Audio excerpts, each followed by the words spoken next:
National Herald കള്ളപ്പണം വെളുപ്പിക്കൽ കേസിൽ കോൺഗ്രസ് നേതാക്കളായ സോണിയാഗാന്ധിയും രാഹുൽ ഗാന്ധിയുമായി ബന്ധപ്പെട്ട സ്വത്തുക്കൾ കണ്ടുകെട്ടുന്നതിനുള്ള നടപടി എൻഫോഴ്സ്മെന്റ് ഡയറക്ടറേറ്റ് ആരംഭിച്ചു.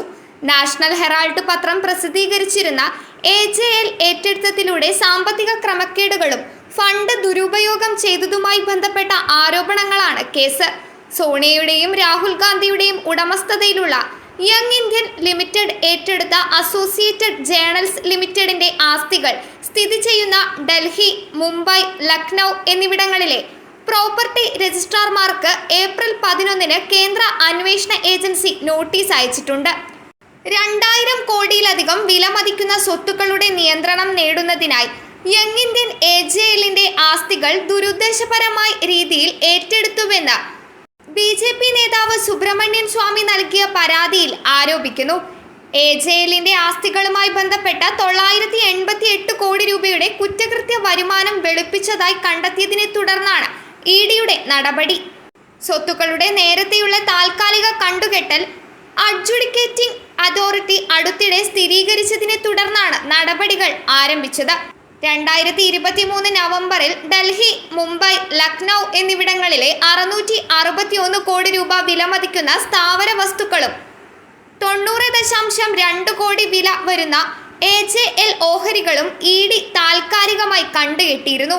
ഏപ്രിൽ 10 ഈ കണ്ടുകെട്ടൽ സ്ഥിരീകരിച്ചു. മുംബൈയിലെ ഹെറാൾഡ് ഹൗസിലെ 3 നിലകളിലെ നിലവിലെ താമസക്കാരായ ജിൻഡാൽ സൗത്ത് വെസ്റ്റ് പ്രൊജക്ട്സിന് പ്രത്യേക നോട്ടീസ് നൽകിയിട്ടുണ്ട്. ഭാവിയിലെ എല്ലാ വാടക പേയ്മെന്റുകളും EDയിൽ നേരിട്ട് നിക്ഷേപിക്കാൻ കമ്പനിയോട് നിർദ്ദേശിച്ചു. കോൺഗ്രസ് നേതൃത്വം ഉൾപ്പെട്ട സങ്കീർണമായ രാഷ്ട്രീയ സാമ്പത്തിക അവിശുദ്ധ ബന്ധത്തിലൂടെയാണ് സ്വത്തുക്കൾ നിയമവിരുദ്ധമായി സമ്പാദിച്ചതെന്നും വെളുപ്പിച്ചതെന്നും ഏജൻസി ആരോപിക്കുന്നു. 2014 ഡൽഹി കോടതിയിൽ സുബ്രഹ്മണ്യൻ സ്വാമി സമർപ്പിച്ച സ്വകാര്യ ക്രിമിനൽ പരാതിയിൽ നിന്നാണ് 2021 EDയുടെ അന്വേഷണം ഔപചാരികമായി ആരംഭിച്ചത്. സോണിയാഗാന്ധി, രാഹുൽ ഗാന്ധി, മറ്റ് മുതിർന്ന കോൺഗ്രസ് നേതാക്കൾ എന്നിവർ ചേർന്ന് യങ് ഇന്ത്യൻ വഴി 50 ലക്ഷം രൂപയ്ക്ക് AJLന്റെ 2000 കോടി രൂപയിലധികം വിലമതിക്കുന്ന സ്വത്തുക്കൾ വഞ്ചനാപരമായി ഏറ്റെടുത്തതായി പരാതിയിൽ ആരോപിക്കുന്നു. നിയമപരമായ വെല്ലുവിളികൾ ഉണ്ടായിരുന്നിട്ടും ഡൽഹി ഹൈക്കോടതിയും സുപ്രീം കോടതിയും അന്വേഷണം തുടരാൻ അനുവദിച്ചു. അന്വേഷണത്തിനിടെ ED ഒന്നിലധികം സ്ഥലങ്ങളിൽ റെയ്ഡുകളും പിടിച്ചെടുക്കലുകളും നടത്തി. സാമ്പത്തിക ക്രമക്കേടുകളുടെ കൂടുതൽ തലങ്ങളിലേക്ക് വിരൽ ചൂണ്ടുന്ന രേഖകൾ കണ്ടെത്തിയതായി അവകാശപ്പെട്ടു.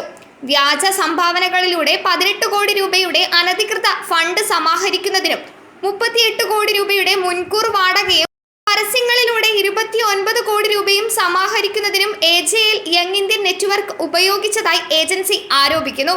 ഈ ആസ്തികളുടെ തുടർച്ചയായ ഉപയോഗം, കൂടുതൽ ഉൽപാദനം എന്നിവ തടയുക എന്നതാണ് പുതിയ നീക്കത്തിന്റെ ലക്ഷ്യമെന്ന് ഉദ്യോഗസ്ഥർ പറയുന്നു. News desk മലയാളാക്ഷരം.